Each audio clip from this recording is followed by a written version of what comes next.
about video, photo, audio, anything it is in the media field, Abagusi Global Radio. You already see us. We're out here working all the time, 24 hours a day, 7 days a week. We're out here anywhere in the DFW area, Kenya, anywhere in Kenya. You call us, Abagusi Global Radio. We're here to save the day. Video, audio, photo. Call us 214-489-5885. Abagusi Global Radio.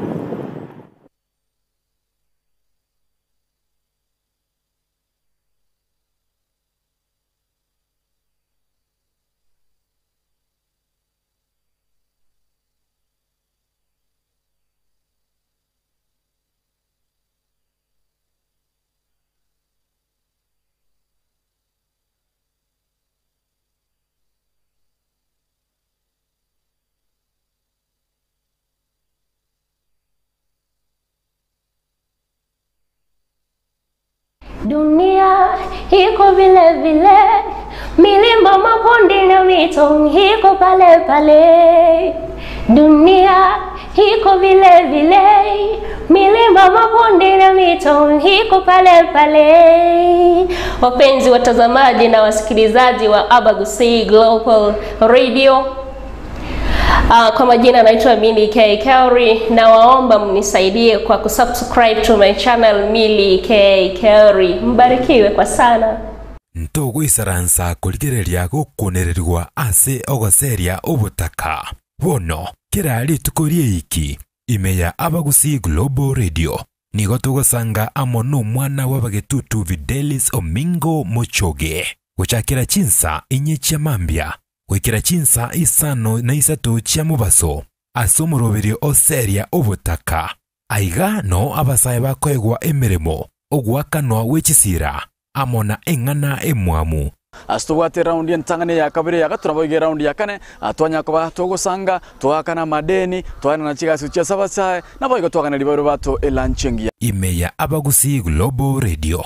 Ekeumbu kiomogusi. Kumancho matagarari samarieta anguru kusaro nchangu igontegerete radio station ekorukwa Abagusi Global Radio asenge ncho yobasemia inde tonyaka batogo serio butaka seitogusi na inche kurwali kero kanguru kweli asmabiria ni gontegerete Omugusi Global Radio na Abagusi no Mugusi tabauti akinero nche mononko jeroka Abagusi Global Radio mbuya mona sega siengia to kwanyarane to serio butaka gusi yeito yali konyarikana gaki timotiga momente mbuya mono sana. Okay, abantu baminto iga ngontegerete Abagusi Global Radio. Nchutwensiga iga turageramo chingeni no chire chinsaga omotere linagu byonse asoboamo ndorwara ndobwena kero kiombura twarwara kero kiomuna kera twensi tutochamo gaiga ase Abagusi Global Radio ambiamono. Okay, motegerete Abagusi Global Radio abantu baminto morwara corona nebo kara America inju boka sanitizer ekorusie binyinyi byonsi pinta kobise korwabu ntobwato omorobo gosambo bokima nesuguma tori obokimekeni karibu. Emotegerete Abagusi Global Radio all the way from Nyacheki. Thank you. Unasikiliza Abagusi Global Radio. Right, asante sana mpenzi mtazamaji. Mitambo ilikuwa imeleta kasheshi kidogo la kisha tengenezwa moja kwa moja. The Standard gazeti langu hapa. Nataka kuangazia yale yaliyomo kwenye jalada ama ukipenda uso wa gazeti hili. Kama kawaida unajua habari ambayo imenea kote nchini pengine duniani ni kwamba kuna hakimu mkuu nchini Kenya ambaye ni madamu. Hiyo ndio habari naona hapa kabisa ambayo imeangaziwa katika ukurasa wa 6 na 7. Vile vile katika ukurasa wa 3 hapa tunaangazia anaye ama seneta wa kaunti ya Kakamega ambaye anaitwa Cleophas Malala. Alisema kwamba anatoa historia yake jinsi alikuwa na kilo mingi zaidi, kilo 136, na jinsi aliweza kuzipunguza. Kwa hivyo habari hiyo tutaiangazia katika ukurasa wa 3.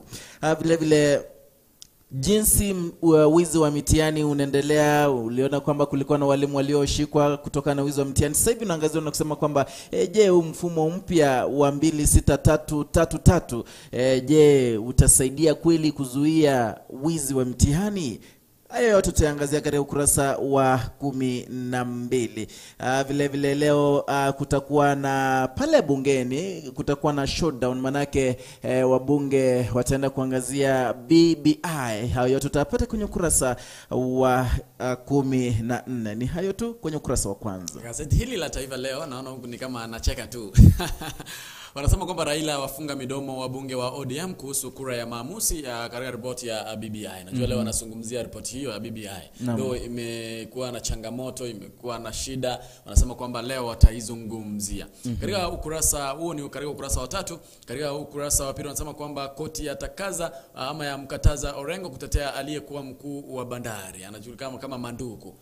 Anasema kwamba koti ilisema kwamba wewe ni mfanyikazi wa serikali, huwezi kuwa unaenda kusimamia yule mtu ambaye mtu ameiba ndio, na tena wewe ni senator, wewe ni mbunge, wewe tena ndio unamtetea yule ambaye ni mwizi. Wanasema kwamba haifai. Kama Manduku anataka mtu wa kumtetea, ana huru wake, atafute mtu mwingine ambaye afanye kazi ama si mfanyikazi wa serikali. Wanasema kwamba huo ni ukurasa wa 2. Katika ukurasa wa 2 pia tunaenda kuangazia Madam CJ ambaye ni Martha Koome. Na tunaenda kumuangazia ambaye aliteuliwa kuwa chaji mkuu. Kumbuka kwamba amejaribu kadri ya uwezo wake tangia mwaka wa 2012 hadi sasa alipotua kiti hicho. Hayo tu ndio yameangaziwa katika gazeti hili la Taifa Leo. Na moja kwa moja kwenye gazeti letu la The Standard ukurasa wa 2. Kama kawaida tunaangazia historia. Kama kawaida The Standard ukurasa wa 2 huwa wanatupekulia yale yalikuwa kitendeka miaka ya 1960, 70 na 80 pengine na 90. Sasa hapa moja kwa moja tunaangazia hapa ilikuwa ni miaka ile ya 1960 na miaka ile ya 1970 ambapo tunagundua kwamba kulikuwa na teknolojia mpya. Sasa hivi isha kwa advance kidogo, lakini wakati huo ilikuwa ni teknolojia mpya. Tuna hapa wanafunzi wa shule ya taifa ya Mang'u, ya wavulana ya Mang'u wakiwa katika laboratory ya mahabara wakijaribu transmitter ya redio. Ilikuwa ni redio ya kipekee kwa sana ambayo ilikuwa na transmitter aina yake. Vile vile kulikuwa na receiver na wanafunzi walikuwa wanafurahia kweli kweli. Ukiangalia kwenye picha ambayo imechapishwa kwenye ukurasa huo, utaona wanafunzi picha ni ya zamani, lakini wanafunzi wamefurahia kweli kweli, manake wameona jambo geni. Unajua wakati huo kwamba ukiwa pale unazungumza na mamilioni ya watu pale nje, ilikuwa ni jambo la maana zaidi. Si kama sasa hivi ambapo tumegundua kwamba pengine mambo yamebadilika, teknolojia imekuwa advance kidogo. Sasa hivi yote anaweza fikiana, anaweza nunua. Siku hizi mtu anaweza pata ujumbe wote kutoka kwa redio yote kupitia simu yake. Unajua kitambo kidogo ilikuwa ni muhali, watu walikuwa wanafungulia redio yao kwa wakati fulani. Manake zilikuwa finyu kabisa.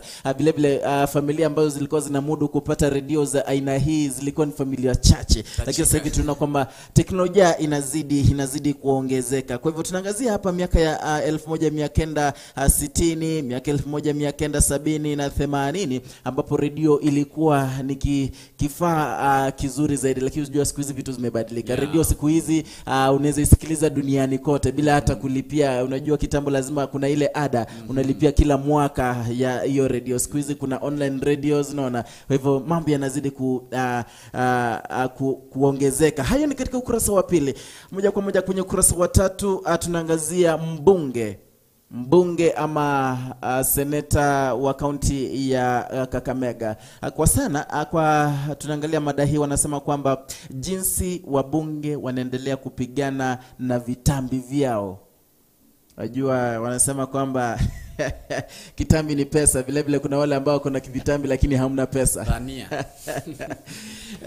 Kwa hivyo hapa tunaangalia historia ya gavana ama seneta wa Kakamega ambaye anaitwa Cleophas Malala, ambaye anatuambia kwamba kitambo kidogo alikuwa akiwa na miaka 32 alikuwa amemudu ama alikuwa na kilo 136 136 kg.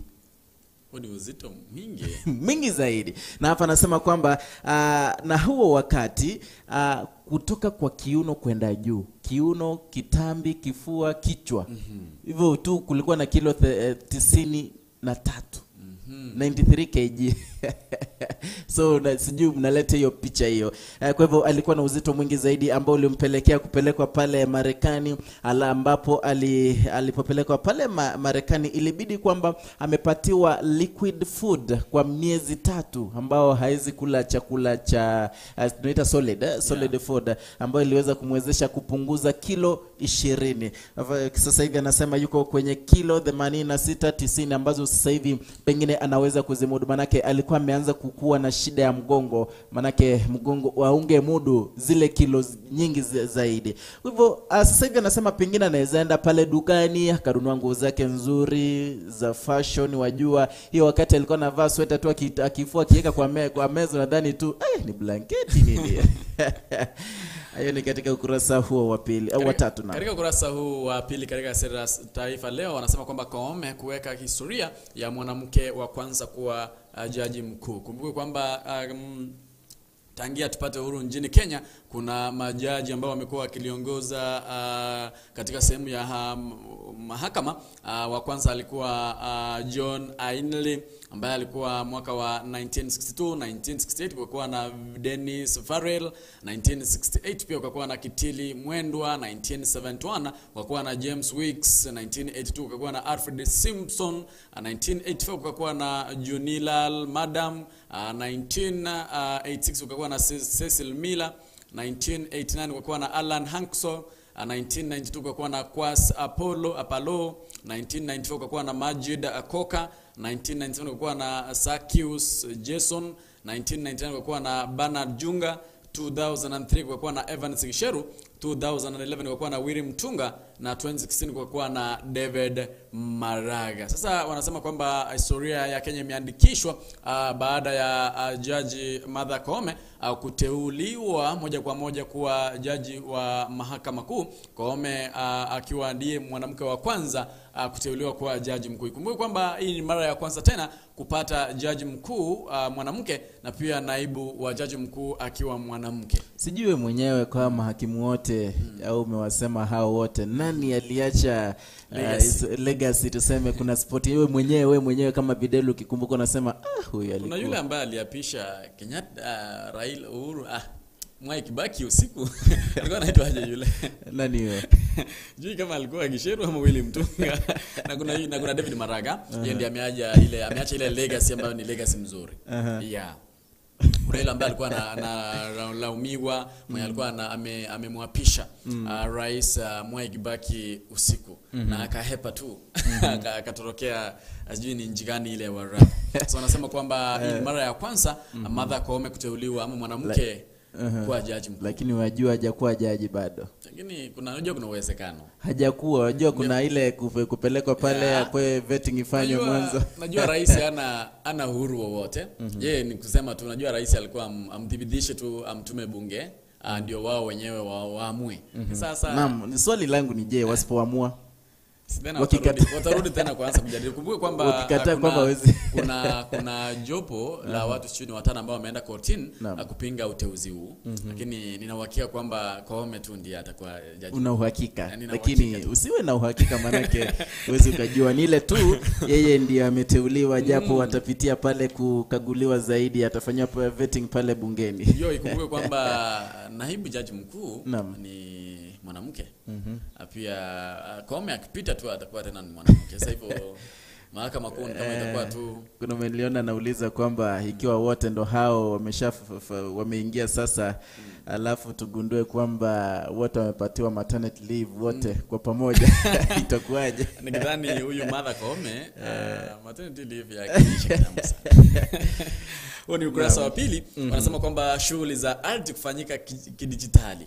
Kuna uzinduzi ambao Rais wa Jamhuri ya Kenya Uhuru Kenyatta amezindua mfumo wa kidijitali wa kusimamia rekodi za ardhi zikiwemo hati miliki. Mfumo huo unajulikana kama Ardhi Sasa. Huo ni mfumo ambao umezinduliwa ili kuona kwamba kuna uwezekano wa kuona kwamba hakuna wizi katika sehemu za ardhi. Wanasema kwamba koti ya Mzima Orengo kuwa wakili wa Manduku. Manduku alikuwa amekabiliwa na mashtaka ya kutumia fedha vibaya. Sasa Orengo unajua anaheshimiwa kama ni mseneta, tena ni yule wakili ambaye anaheshimika sana. Sasa koti ilimsimamisha kwamba hawezi kuwa anamtetea Manduku kwa sababu yeye ni mtumishi wa serikali. Akiingia katika huo utetezi itakuwa ni picha mbaya kwa serikali. Huu ni ukurasa wa pili. Ukurasa wa 3 wanasema kwamba ODM ya waagiza wabunge wake waipitishe BBI. Wanasema kwamba kama we ni mbunge wa ODM, lazima tu una njia nyingine. Lazima upitishe ripoti ya BBI. Najua leo wanaizungumzia. Hivyo wamesema kwamba wale wabunge ambao wamechaguliwa kupitia chama cha ODM lazima tu leo wapitishe ripoti hiyo ya BBI. Lakini tumeona kwamba BBI imekuwa na mambo changamoto nyingi sana zaidi. Lakini wamesema kwamba Julai lazima tu wafanye referendum. Hata iwe nini, iwe jua mvua, lazima BBI ifanywe referendum mwezi wa Julai. Hayo ndio yameangaziwa katika ukurasa wa 2 na wa 3.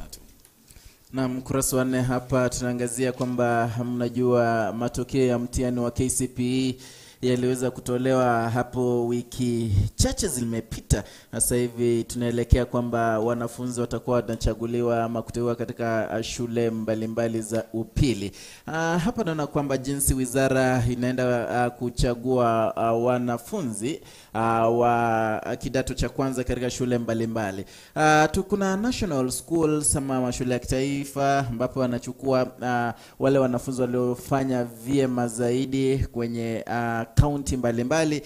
Vile vile na kuna wale kidogo waliopata alama 400 na juu. Vile vile tuko na extra county schools ambazo zinafuata national schools, kuna county schools, kuna private schools ambazo ni shule za kibinafsi, pamoja tuko na sub county schools ambazo huwa si shule za bweni, zinakuwa ni day schools. Hayo ni katika ukurasa wa 4. Tuangazia jinsi watakavyochagua wanafunzi kwenye shule mbalimbali. Ukurasa ni wa 6 hapa.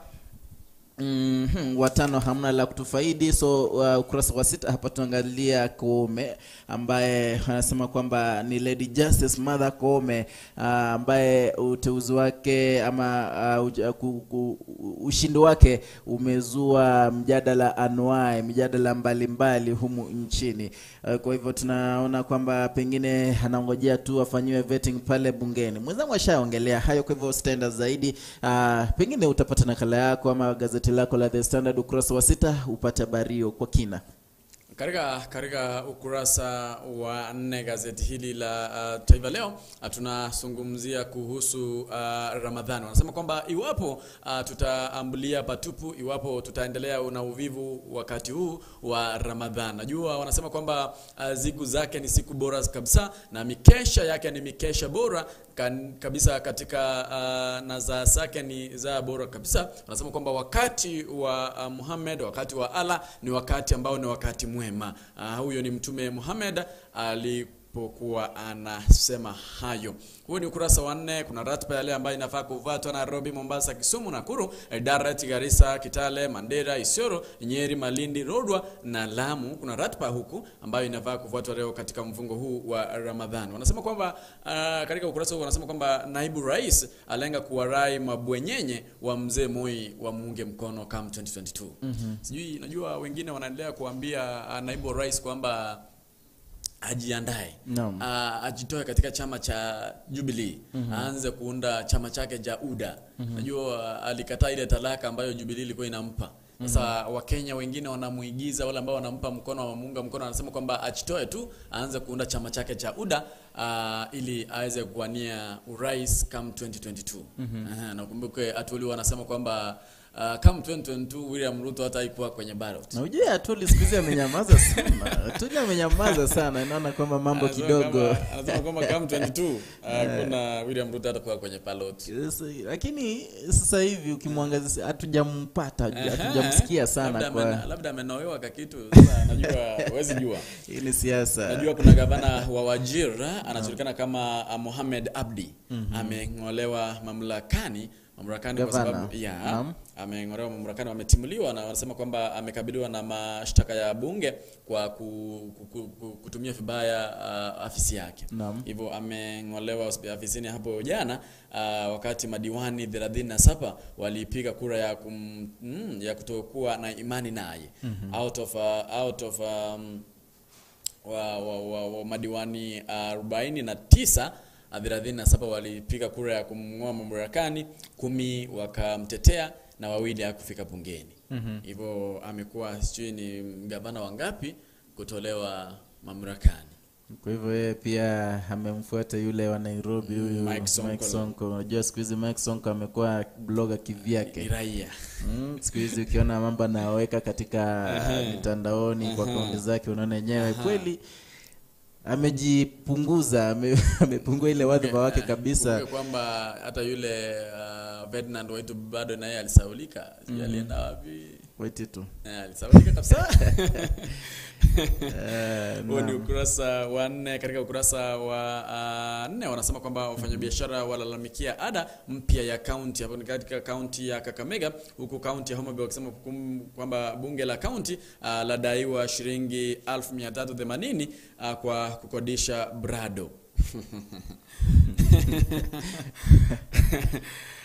Katika kaunti ya Nyamira wanasema kwamba gavana wa kaunti hiyo Amos Nyaribo na speaker wa seneti, speaker wa bunge hilo anaitwa kama Mova Tea, wameungana. Unajua kumekuwa na mvutano wa madiwani wakigongana, wakipigana katika bunge hilo. Hii ni baada ya wananchi katika kaunti ya Nyamira kujitoza barabarani na kuasha moto katika geti ya bunge hilo, wakisema kwamba wamechoshwa. Wamechoshwa na mpigano ambayo yanashuhudiwa mara kwa mara.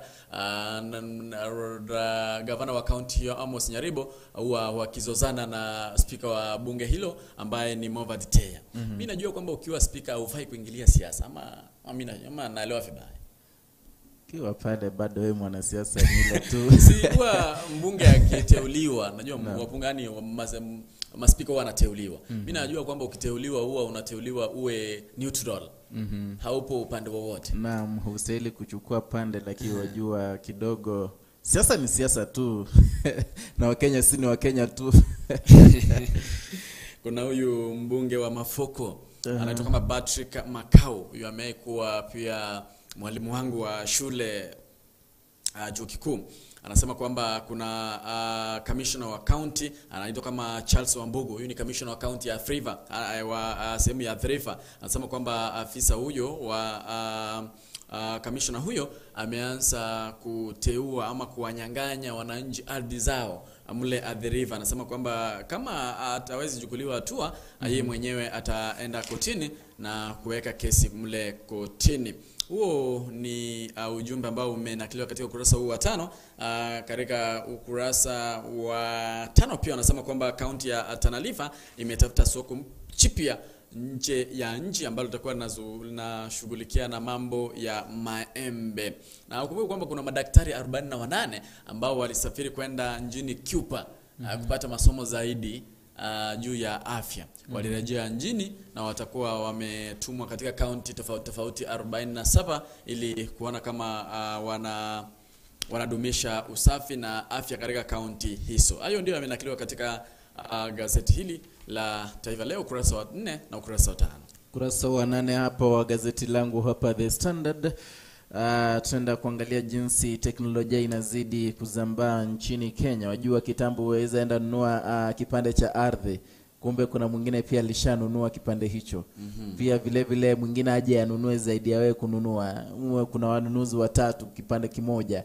Na kwa hivyo kumekuwa na mtafaruku zaidi, kumekuwa na kesi nyingi zaidi kutokana na uuzaji wa vipande vya ardhi. Sasa hivi tunaona kwamba hapo jana Rais wa Kenya Uhuru Muigai Kenyatta alizindua mfumo mpya ambao utakuwa ni wa kidijitali, ambao utaleta uaminifu zaidi katika kuya manage mashamba yote hapa nchini Kenya. Kwa hivyo kuna ile National Land Information Management System ambayo inajulikana kama ardhi sasa. Kwa hivyo sasa hivi itakuwa ni ya kidijitali. Kama ni hatimiliki, hizi hati za hatimiliki ama title deeds ukipenda, sasa hivi zitakuwa maybe kwa njia ya kidijitali. Yote tu anaweza unaweza kuzi access kuzifikia kupitia mtandao, pengine ukitumia simu yako ya mkononi. Kwa hivyo mambo yatakuwa vizuri zaidi. Hayo ni katika ukurasa huu wa 8. Ukurasa wa 9 hamna jambo. Ukurasa wa 10 hapa ndo tunaangazia pale kuna uchaguzi mdogo ambao uko karibu kufanyika pale Juja, ambapo kuna mmoja hapa ameshtakiwa mashtaka mengi zaidi. Kuna makosa aliyofanya na mwaniaji. Kuna kosa alilofanya mwaka 1994 1994. Sasa hivi ndo amerejeshwa kotini kwamba walikuwa wamefanya kosa lile. Niliona pale akina Moses Kuria, Gatun South MP wakilalama wakisema kwamba ni vile tu wanajua kwamba huyu ako affiliated na naibu wa rais William Ruto anaitwa George Koimburi ambaye alikuwa anataka kuwania kiti. Lakini vile vile tunaona kwamba kuna kesi ambayo imemkumba na aliweza kutolewa kwa cash bail ya 1,100 ama 100,000. Anasema kwamba vyeti vyake ni gushi. Cheti chake cha high school alisema kwamba kutokana na ujumbe kutoka NEC walisema hakufanya mtihani 1994.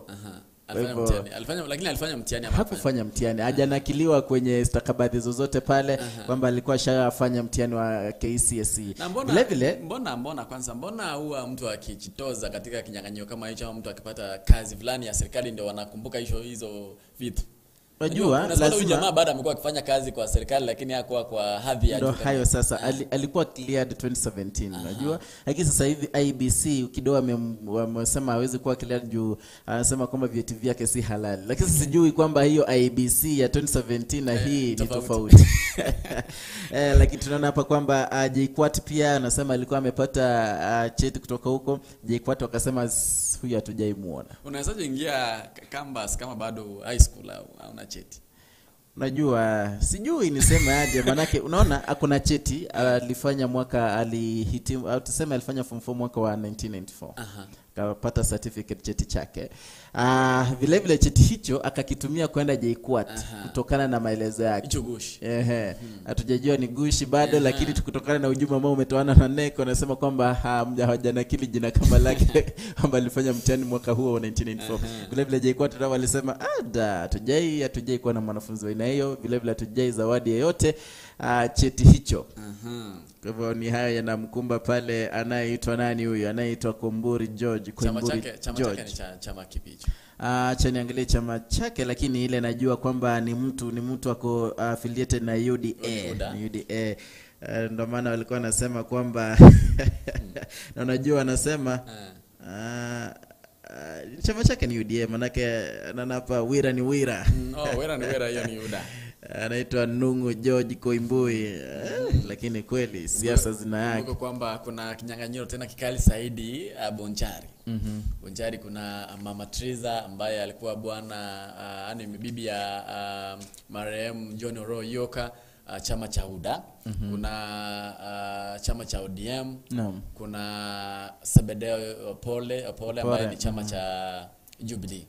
Kuna kinyang'anyiro ambacho ni moto sana. Kumbuka uchaguzi utafanyika tarehe 18 mwezi ujao. Sijui uonaje mambo pale yalivyo. Unajua sasa wale mambo ipo tu. Wanaendelea kutafutia, unajua kila mtu amejitoza sasa hivi. Ukiangalia ulingo huu wa siasa sio katika eneo bunge hili la Bonchari. Are you sure kwamba watu wako tayari zaidi kumpa mwanamke uongozi huo? Unajua Bonchari vile inajulikana tu na watu wengine wako na hulika zao, tabia zao. Wanawake labda tu sympathy. Unajua kuna ile Mother Teresa, Bwana Kamiyaga pia amejitoza pale. Wanaweza kuwa wanamuonea tu. Kuna ile simanzi vile vile, kuna huruma pale. Lakini pia unajua kuna mmoja alikuwa anauliza ni lazima eti kama mtu amekufa, si mtu amekufa tu mwingine ajitoze, si lazima tu kuangalia familia. Wajua vile vile sympathy na kujanga. Unajua wakati bwanake tuseme aliaga, watu walikuwa na kile na simanzi, huzuni zaidi. Ingekuwa kura zingepigwa kesho yake basi. Lakini sasa unajua na imekuwa ni kama ni mazoea kwamba mtu akiaga mtoto wake bibi yake wanajitoza kutafuta kiti hicho. Uliona Garissa they did the same. Na wengine wamekuwa wakifanya hivyo hivyo. Naam. Uliona Mtula Kilonzo, then what happened? Sasa sijui kwamba imekuwa ni kama ni mazoea. Na uzuri ni kwamba wote wanaingia ulingoni, wanaingia kila mtu anawapekua, raia wanachagua kiongozi. Garissa uliona nani alichitoza? Garissa hamna hata mmoja alichitoza. Ile jamaa alishinda tu. Alishinda tu manake hakuwa na mpinzani. Lakini unajua sasa hapa Bonjari kuna wapinzani wengi. Ni wengi zaidi, ni wengi wanawania. More than 11. Ni wengi zaidi. So kwa hivyo yeyote mwenye anafaa achukue uongozi. Tunatakia yeyote kila laheri. Ukurasa wa 6 wanasema kwamba UN yaonya kuhusu ghasia mpya nchini Sudan. Kuna vita ambavyo vimeshuhudiwa Sudan, Juba, kuna vita zinazoshuhudiwa katika nchi hiyo. Wanasema kwamba kuna jamaa mmoja ambaye anatafutwa kwa kurekodi video chafu katika visiwa vya Miunga, hapo ni Bali, Indonesia. Wanasema kwamba wawili waaga, 27 wakijeruhiwa katika ghasia, hapo ni Jamen. Kumbuka kwamba rais wa Jada ameuawa siku chache tu zimepita. Wanasema kwamba maambukizi ya COVID-19 yatishia uchumi katika ulimwengu. Najua India imekuwa ni kama nchi ambayo maambukizi ya COVID-19 imeanza kupanda kwa haraka sana. Wale watu ambao wanapata ugonjwa huo, wale ambao wanaaga, wanaendelea kuzidi, wanaendelea kuwa wengi zaidi. Sasa wanasema kwamba maambukizi hayo India yametishia uchumi katika ulimwengu. Rais ajiria watu, kuna watu ambao ni watu 5,001 au wameachiliwa huru nchini Tanzania. La Rais Samia Suluhu amewashilia watu takriban 5,001 huru baada ya kuchukua usukani kuwa rais wa jamhuri hiyo ya Tanzania. Hayo ndio yameangaziwa katika ukurasa huu wa 6 na 7. Naam, pengine tukimbie madukani, tutarejea ni kupashe yale yaliomo na jinsi nchi yetu ya Kenya inazidi kuongeza viwanda. Kuna kiwanda kimoja hapa ambacho kitasaidia zaidi. Kwa hivyo kuna mmoja huku nikirejea nitawaambia kwamba kuna landlord huku ambaye wamekera tenants wao. Landlord wako na plots, lakini sasa wao wanazozana na bibi yake kila siku, kelele mpaka tenants wanasema kwamba watahama. Hapo ni katika county ya Nairobi, Kahawa West. Nitakujuza zaidi. Naam, kwa hivyo mpenzi mtazamaji usicheze mbali. Hey, what's up everyone? My name's Alfax Njibuto. This is Abogusi Global Radio 2021. We are here and we are going round and about. Video, photo, audio, anything it is in the media field, Abogusi Global Radio. You already see us. We are out here working all the time, 24 hours a day, 7 days a week. We're out here. Anywhere in the DFW area, Kenya, anywhere in Kenya, you call us, Abogusi Global Radio. We're here to save the day. Video, audio, photo, call us 214-489-5885. Abogusi Global Radio. Right, karibu tena mpenzi mtazamaji, ningependa kukupasha tena yaliomo. Tuliangazia ukurasa huo wa 10, 11. Hapa tutaangazia tena University builds a factory to produce semiconductors, creates job. Hiyo ni ukurasa wa 11 ambapo tunaona chuo kikuu cha Dedan Kimathi ambacho kilizindua kiwanda cha semiconductor pale Nyeri, kaunti ya Nyeri. Vile tunaona kwamba rais mwenyewe alienda huko kuzindua kiwanda hicho siku ya Jumatatu, ambapo amesema kwamba kiwanda hicho kitasaidia zaidi.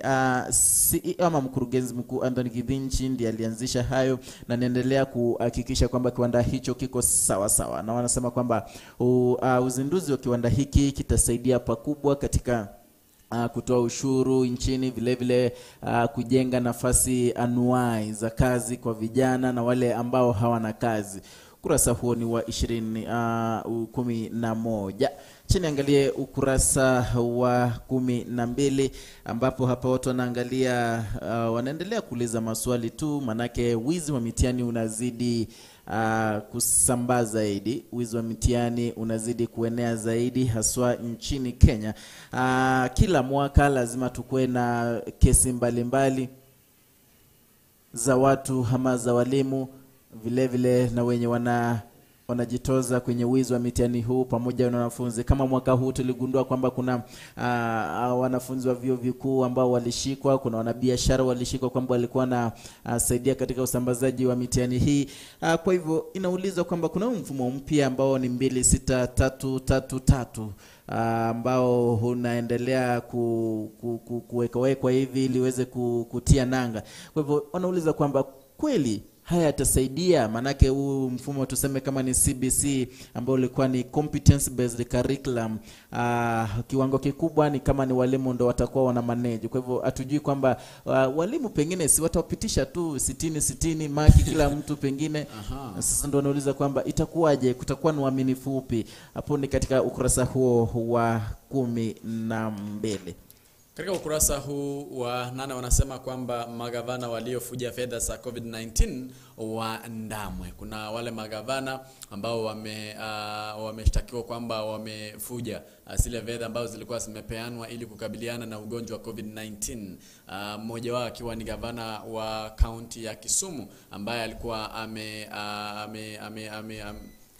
ameitwa mahakamani ili kuenda kuelezea jinsi zile fedha zilitumika katika kaunti hiyo ya Kisumu Anyang' Wanasema kwamba tuwazime wafisadi wapo, tunataka teknolojia itufae. Wafisadi wamejaa. Wanasema kwamba tutafute njia mwafaka ambayo tutawazima ama tutamaliza ufisadi ili kuona kwamba maisha yetu inaendelea kupepea na kuwa na anga njema. Huu ni ukurasa wa 8. Naona katika ukurasa wa 9 kuna plot moja mtaani Nairobi Kahawa West, ambapo wapangaji wale ambao ni tenants walikuwa wamemfokea landlord wao kwa kuwa anamfokea ama anamgombeza mkewe kila siku. Hawana amani, ni kelele tu kila siku, tangia kuanzia saa 8 hadi saa 8 usiku, saa 8 mchana hadi saa 8 usiku, kelele tu.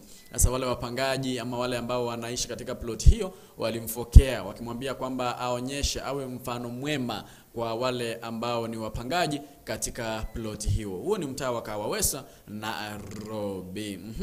Habari nyingine naona kwamba wamesema kwamba aliyetuma picha chafu katika WhatsApp juta. Najua kuna wale watu ambao wanapenda kutuma picha chafu katika WhatsApp groups, WhatsApp mtu ana chat anakutumia picha chafu, wanasema kwamba si rahisi, imeanza kuwa ngumu zaidi. Biashara ya wakwe zake yageuka shubiri. Hapo ni katika kaunti ya Narok. Hayo tu ndio yameangaziwa katika ukurasa huu wa 8 na ukurasa wa 10 katika gazeti hili la Taifa Leo. Moja kwa moja ukurasa wa 11. Naam, kunradhi. Ukurasa ni wa 14. Tuangazia hapa jinsi BBI itafikishwa bungeni leo hii, na tulisema kwamba kwenye gazeti la Taifa Leo wabunge wa ODM waliambiwa kwamba walizimwa wakaambiwa kwamba hawafai kuipinga, wanafaa kuipitisha. Ikumbuke kwamba huyu seneta wa James Orengo alisema kwamba ripoti hiyo ina mambo yake. Sasa wamesema kwamba wale ambao wanaipinga ni kama si wabunge ama si maseneta wa ODM. Vile vile hapa kwenye ukurasa huu wa gazeti la The Sun tunaona kwamba vile vile chama hicho cha ODM waliweza kuambia watu wa ODM kwamba waweze kuipitisha, ingawaje kuna makundi mawili, moja ya seneta wa Siaya James Orengo na vile vile kuna Paul Mwangi ambao yameshaibuka, lakini wote waliambiwa kwamba waweze kuipa mkono ripoti ya BBI. Vile vile naibu wa Rais William Ruto, vile vile watu wake ni kama wameanza kuinfluence watu wao vile vile ili waweze kupinga ripoti hiyo ya BBI. Tuliona kwamba vile vile Kang'ata anaitwa nani?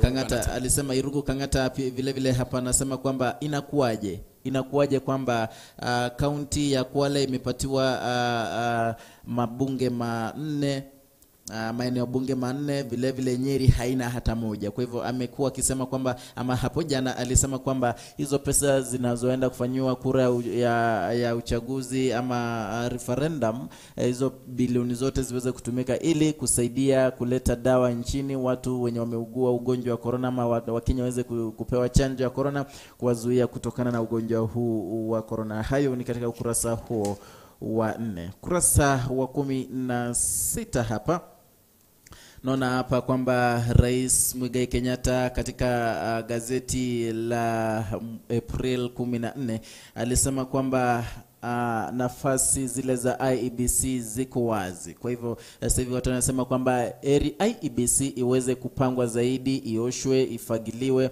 nyumba hiyo ifagiliwe zaidi ili watu wajipange zaidi kutokana na uchaguzi ambao utafanyika mwaka kesho ambao ni mwaka wa 2022. Ni hayo tu.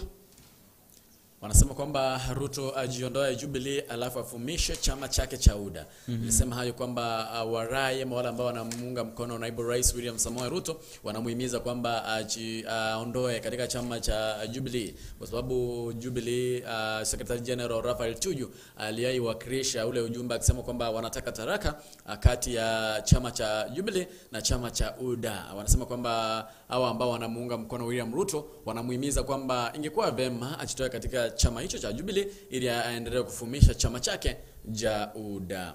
Anasema kwamba Mombasa ifungwe. Unajua gavana wa Mombasa Al Hassan Jo amekuwa katika mstari wa mbele akisema kwamba kama wale wakaazi, kama wale wananchi wa kaunti ya Mombasa hawatafuata yale masharti ambayo yametolewa na serikali kama njia moja ya kuona kwamba ugonjwa wa COVID-19 unasushwa ama unaenda chini katika kaunti hiyo, watafuata Mombasa itafungwa. Sasa naona kuna mmoja huku ambaye anamuunga mkono akisema kwamba Mombasa inafaa kufungwa kwa sababu wakaazi wa kaunti hiyo hawafuati yale masharti ambayo yatolewa kuhakikisha kwamba vipimo vya corona vinaenda chini katika kaunti hiyo. Naona huku Wakenya wanahimizwa wapande miti ili kuzuia mashanga ya ukame. Huo ni ukurasa huu wa 10 ambapo naona kwamba wanasema kwamba Obado, huyo ni yule gavana wa kaunti ya Migori, wanasema kwamba hata afanye nini haesi mshinda Raila. Katika ukurasa huu ndipo wanasema kwamba unajua serikali imepanga kuongeza bei ya gesi ya kupikia kwa zaidi ya shilingi 300 kuanzia mwezi wa Julai. Wanasema kwamba serikali iongeze, inapanga, kuna mpango wa kuongeza gesi ya kupikia kwa shilingi 300. Kama ipo 800 itaenda 1200. Kama ipo 600 itaenda 900. Sasa wanasema kwamba hii ni licha ya Wakenya wengi kulalamikia gharama ya juu ya maisha. Je, wito wako wa serikali ni upi kuhusu mpango huu? Maisha, uchumi inaendelea kuzidi, maisha yanaendelea kuwa magumu. Hayo ndio yameangaziwa katika ukurasa huu wa 10. Katika ukurasa wa 11 ni lugha na elimu, ndio yameangaziwa katika ukurasa huu. Wanasema kwamba lugha ni kigezo cha muhimu katika maisha ya kila mmoja. Hayo ndio yameangaziwa katika ukurasa wa 13 pia. Katika ukurasa huu wa 14 bado hayo tu ndio yameangaziwa. Wanasema kwamba usitumie neno bure lisitumiwe kama la sivyo. Najua bure pasipo na. Yaani ni lugha tu wanajifunza katika ukurasa huu. Katika ukurasa huu wa mwisho wa gazeti la Taifa Leo ni Dimba. Naona wanasema kwamba kuna ukumbi achukua tuzo ya kocha bora. Kuna athari za corona za tesa wanasoka. Hayo ndio yameangaziwa. CDF kugawa vifaa vya timu za Ganze, Waambilianga atoa shilingi milioni 1 kwa club 3. Hayo ndio yameangaziwa katika gazeti hili la nyuma. Gor Mahia tabani kutorokwa na vifaa vya nje. Hayo tu ndio yameangaziwa katika gazeti hili la Taifa Leo. The Standard hapa mwisho hapa nikimalizia ukurasa wa 17 ni maoni kama kawaida. Ni maoni hapa wanasema kwamba kuna jiwe pale Kakamega ambalo wanasema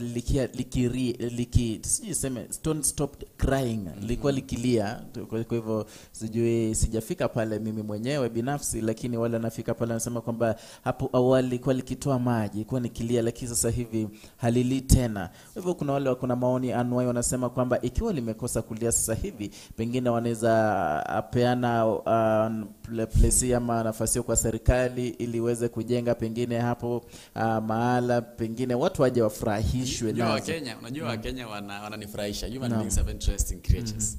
Sasa wataanza kusema kwamba watachukulia chambo hilo kwa kisiasa. Waseme labda utasikia tu wataanza kusema labda kuna kitu ilikuwa inatendeka, sasa ni kama kuna kiongozi mmoja atakuwa rais kutoka sehemu hiyo. Utasikia tu wakianza Vile vile kuna wale waliosema kwamba ifanye tu machimbo watu waanze kufanya kwari, lakini wengine wanasema kidogo hapana. Hapo yote anaweza leta hata yote tu, hata private investor aweze kuja ekeze pale, anaweza jenga hata hoteli pale ili watalii wakija wataacha fedha pale ili ziweze kusaidia kuinua uchumi wa eneo hilo. Ni katika ukurasa huo wa 17 na mwisho ni ukurasa wa 24 ambapo tunaangazia kina mama ambao wanapatikana katika barabara ya Nakuru Marigat Barnet Road ambao wamejitoza kwenye uuzaji wa hani inaitwa asali. Kwa hivyo unajua hii ni kinyume na some traditions. Kuna mila zingine na desturi kwamba mwanamke hastahili kuuza asali. Hiyo ni kazi ya wanaume pekee yao. Kwa hivyo wanasema ingawaje wameenda kinyume na mila na desturi za jamii hiyo, sasa hivi wameweza kujiendeleza zaidi kwamba wakiona gari ndio wanakimbia madirishani kuuza, na wameweza kujikimu kwa hali ya juu zaidi. Kwa miaka 10 sasa kuna wale wameuza kwa miaka 10 sasa, na wanasema kwamba kuna mabadiliko zaidi katika maisha yao. Kwa hivyo ni hayo tu kwa sasa, mpenzi mtazamaji. Magazetini tuenda kutilia kikomo hapo. Nilikuwa na gazeti hapa la The Standard na tumeangazia yale yote yalikuwa Monite. Edwin Mukaya, hadi hapo kesho saa na wakati kama leo. Jua Edwin, sasa tungoje kwa sababu tukue na imani kwamba hivi karibuni tutaongozwa na mwanamke katika nchi yetu ya Kenya. Ni imani tu. Ni imani tu. Tukue na imani kwamba najua naibu jaji mkuu Philomena Mwilu ni mwanamke. Naam. Na kuna uwezekano, unajua nilikwambia kuna uwezekano kwamba Martha Koome ndiye atakuwa jaji mkuu. Sasa hivyo pia tuwe na imani kwamba kama 2022 rais wa Jamhuri ya Kenya anakuwa nani sasa? Nani ashajitoa kwenye ulingo? Najua kuna wanawake wengi ambao wamejitoza. Kuna yule mwanamke ambaye amekuwa na mazoea, anaitwaje yule gavana wa Kitui. Nani? Charity Ngilu amekuwa akijitoza. Na kuna wengine wengi na Martha Karua amekuwa akijitoza. Hivyo tukue na imani kwamba 2022 tunasakuwa na rais ambaye ni wa kike. Pengine tuanze na Bonchari kwanza, chaguliwa tuanze kuona kwamba ni kama wanawake wameanza kujitoa kwenye siasa sasa. Najua huyu mwanamke Samia Suluhu amekuwa mfano bora. Kwa mfano bora, jana niliona katika mitandao ya kijamii wanawake wanasema kwamba sasa Kenya ishaanza kuona yale ambayo yanafaa kufanywa.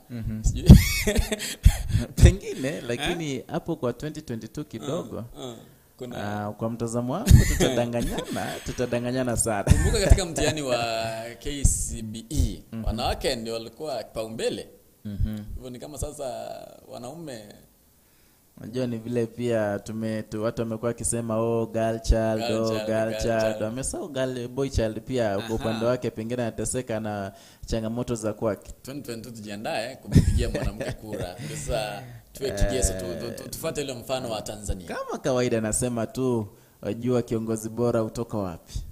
Kuna anayeteua kiongozi bora. Kwa hivyo ikiwa ni mwanamke ataongoza mwaka 2022 na kaongoze. Ikiwa ni mwanaume kiongozi, kuna huo usema amesema ndani anateua kiongozi bora. Ule wenye akukumbi goli. Sasa akiteua Edwin Mukaya uwe kiongozi bora. Itabidi umekubali.